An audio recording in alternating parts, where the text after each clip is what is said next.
6:06. Now, in case you haven't heard, there's a new champion on Jeopardy after 32 straight wins. Jeopardy James, he's out. We're talking more about his impressive winning streak in our digital dive. James Holzhauer, he became somewhat of a legend for his all-in bets on daily doubles and Final Jeopardy answers, which kind of makes sense because his day job is a professional sports gambler. Unfortunately, during Monday's episode, James found himself going into Final Jeopardy in an unusual spot, down $1,800 from opponent Emma Boettcher. Take a look. And his response was correct. His wager, a modest one for the first time, that takes him to $24,799. So Emma, it's up to you. If you came up with the correct response, you're going to be the new Jeopardy champion. Did you? You did. What did you wager? Oh gosh, $20,000. What a payday.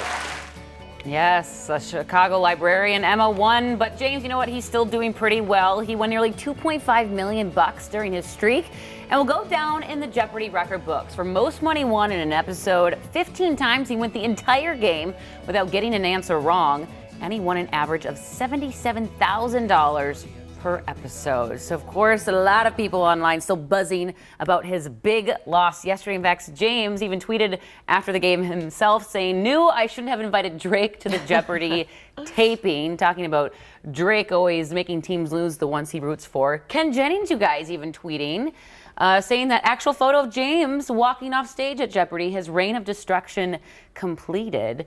And then some of our viewers this morning, Karen says she's sad he lost, but it couldn't go on forever.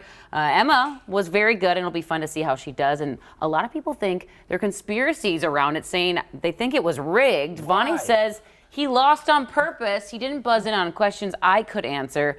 Very off for him. It was his choice. So then I did a little more digging because I was like, what? I wonder if he's seen this. And I found on Facebook, he commented to these people like Vonnie there. James says, huge congrats to Emma. To anyone who thinks that I threw the game on Jeopardy or that it's rigged, it's insulting to our new champ to imply that she didn't crush him. So, yeah. Good for him. Yeah, good for James. Congrats to him. Congrats to Emma. It's really exciting, of course, to beat the guy that was on a 32-game winning streak.